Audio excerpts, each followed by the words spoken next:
Hi, I'm Charles. Today I'd like to talk to you about All Saints' Day. We celebrated that on November 1st, and it's always one of my favorite celebrations in church.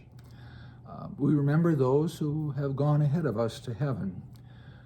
But it's not really a funeral, which kind of looks to our own feelings of sadness. All Saints' Day is just filled with a sense of joy of who these people have been and still are in our lives. We rejoice that God has given us so many witnesses in terms of how we too can walk through this life, good things and bad things. So All Saints' Day, a really big day for me. I think of many people, so of course my parents, my grandparents, I think of teachers and pastors I had in my life, I think of friends.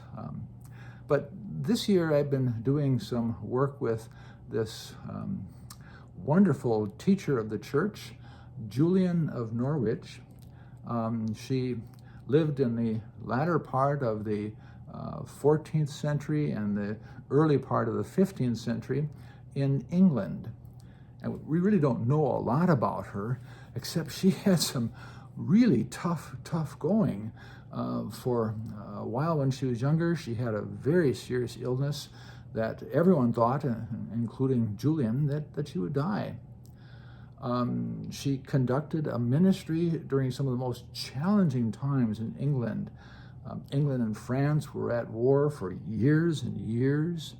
The bubonic plague was going on for 21 years. In her church, there were two popes, both claiming to be the last word from God, and there was that sort of division and dissension going on. With all of this, one would expect Julian to be someone who is rather maybe fearful or rather anxious, but none of that at all. She is just filled with a sense of optimism that God is our mother, that God is protecting us, that God can only be who God is, and that is someone who is loving and caring and thinks about us all the time.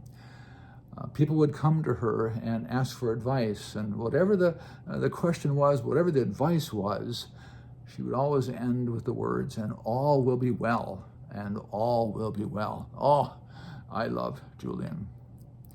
I think about how she could have gotten to this point in her life, to envision a God who is not angry, who is not distant, but a God who is very close to us and loves us beyond all measure. How did that happen? When she experienced so many things in her own personal life, the world in her day, and there's just one answer to that. She experienced God in her life, the reality of God. And as St. Paul writes, if God is for us, then who can be against us? She experienced the reality that God really is traveling with her, and therefore she could say to everyone, "And all will be well, and all will be well." Maybe we look at Julian and think, well, yeah, well, that's nice. She had this vision when she was sick, and she was told by God what to be doing with her life.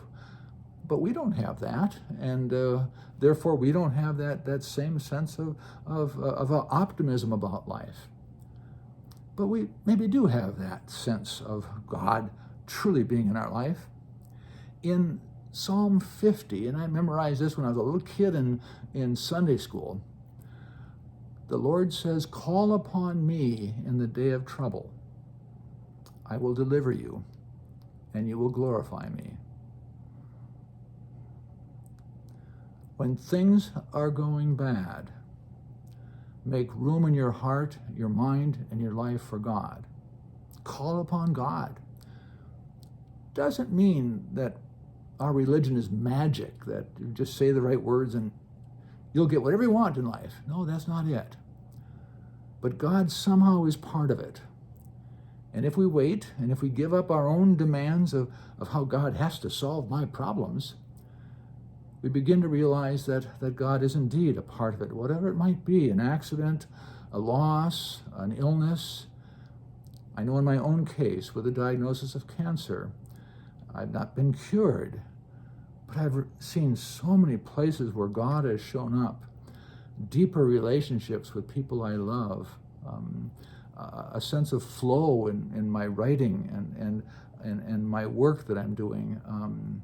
Again and again, I'm experiencing the truth that God is real and God is part of my life.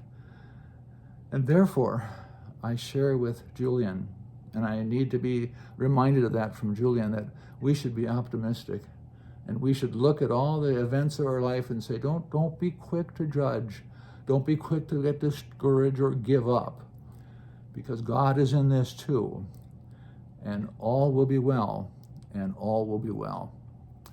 Blessings as we wind up our celebration of All Saints' Day. We remember those who've gone before us, and we take hope and joy and optimism. Blessings. We're all just traveling home together.